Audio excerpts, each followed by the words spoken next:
it's Rhonda. I'm back with another Why Did I Buy? Today, this one's about junk journals. If you don't know what a junk journal is, just type it into YouTube and you'll pull up all kinds of information from people that make junk journals and also do what I do. They cut up old children's books, manuals, men's manuals for their cars and things like that, and they make junk journals out of them. They're like a diary, and if I can put some pictures of some different ones, I don't have any made right now, but they're kind of like a diary or a journal. A lot of times I'll cut up the children's books when I get a big bundle of those, and I will take out the insides, like on these. These are just the covers. Now, these are the little cardboard style paperbacks. Normally, it's going to be something along the lines of like a Mother Goose book or something like that, something that would appeal to a whole lot of people, and especially women, because women are usually the ones that do the scrapbooking and things in the family. These are really cool type of craft projects and items that you can use and incorporate if you're a homeschooler. I know that I've got 4 grandchildren and they love to cut up paper and things like that. So basically, these tools are what I make a lot of money with. Now, some of my junk journals, it depends on what the lots are. I don't do the junk journals themselves to sell those, although I could. I just don't have the time to really incorporate that type of thing, and they're really kind of a personal item. Something that might appeal to me might not appeal to somebody else.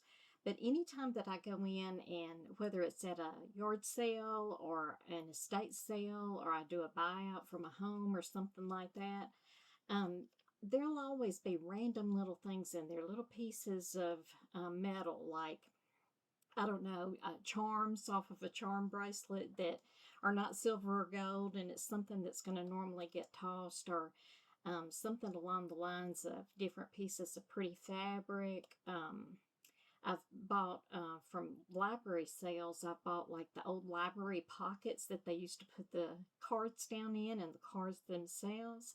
I found those at some of the librarians' sales that they have in their homes and things like that. Or I will take it out of books like this that have been circulated at one time and were taken out of circulation at the library.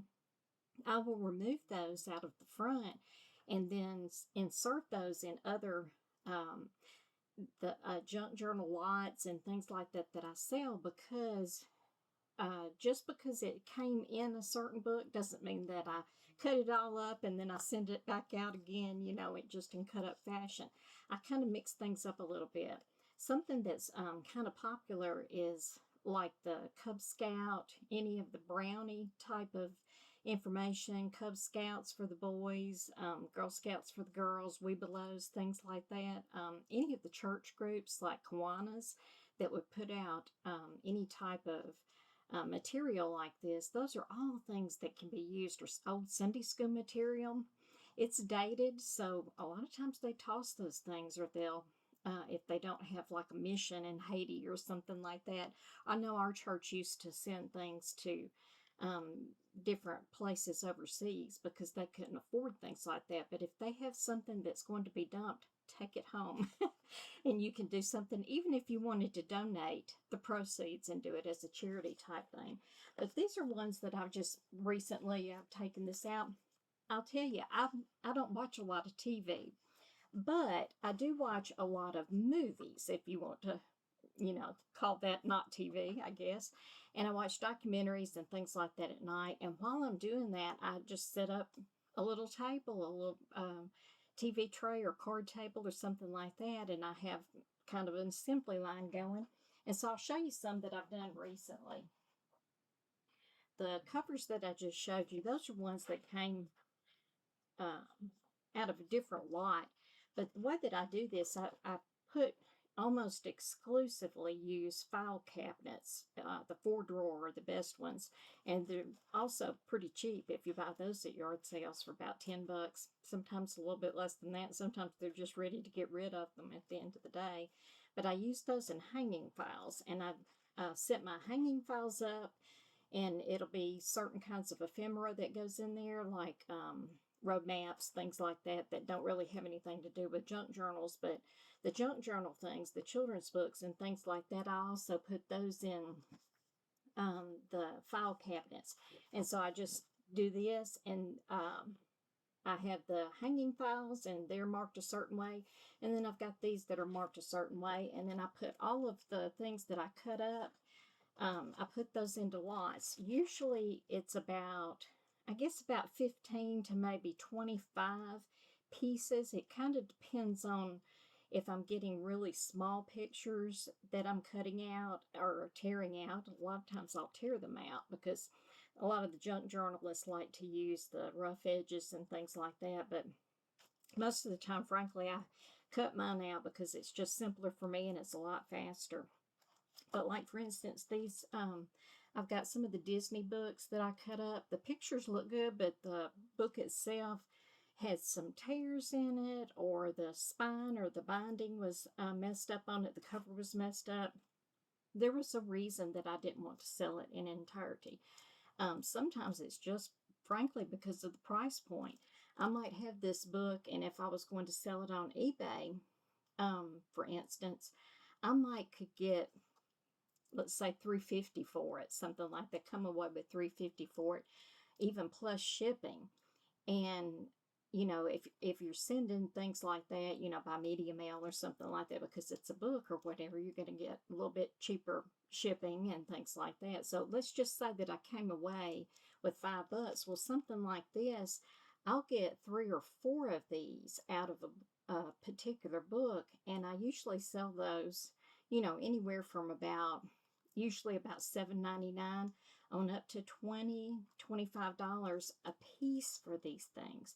Sometimes I'll take things like I mentioned before, little charms, pieces of ribbon, fabric. I've taken gift wrap, and I've cut gift wrap or torn gift wrap and stuck it in there if it's something that goes with the same color palette. But like, for instance, I've got this, and it's marked number 61. It's upside down, but number 61.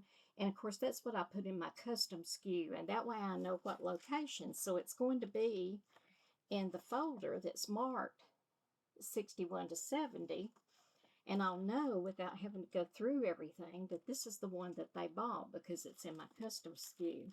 But as you can see, like this one, it looks like this one might be Cinderella by the bucket and things on there.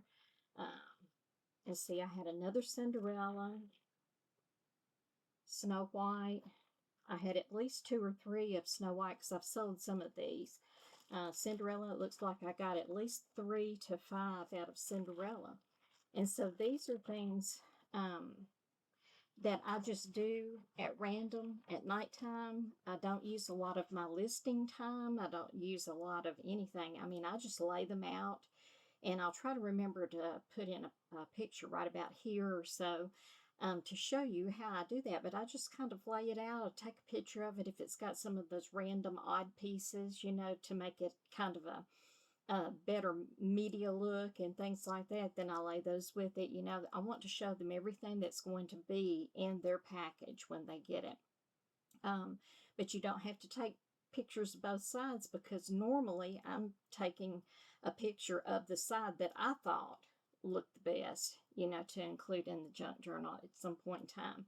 This is a lot more lengthy than I meant for it to be. It's really a simple thing. It's something that kids can do. You can get your children, your grandchildren involved. Let them just tear and cut to their heart's content, because that's not something that they normally can do, is cut on their own books. But if it's things that are like that, and a lot of times too, one thing I wanted to put in here, I am part of freebie alerts, and it goes off of my phone anytime the word free or freebie is used on Marketplace, Craigslist, or any number of different places. That particular app, and again, it's free alerts or freebie alerts, it depends on what area you're in. If you've got that available in your area, go on and load it. You can load it on iPhone or on Android, either one. And as soon as that comes through, you need to head someplace and pick up anything. But people put things on there all the time, and I've picked up boxes and boxes of books. And then what I do is I just redonate if it's not going to be something that I'm going to use even for a junk journal or something like that, there's somebody somewhere that can use it. And I just try and redonate those type of things. But moms clean out things, and especially around Christmas time, so you're going to see a lot of things on there. So why do I buy? This is why I buy.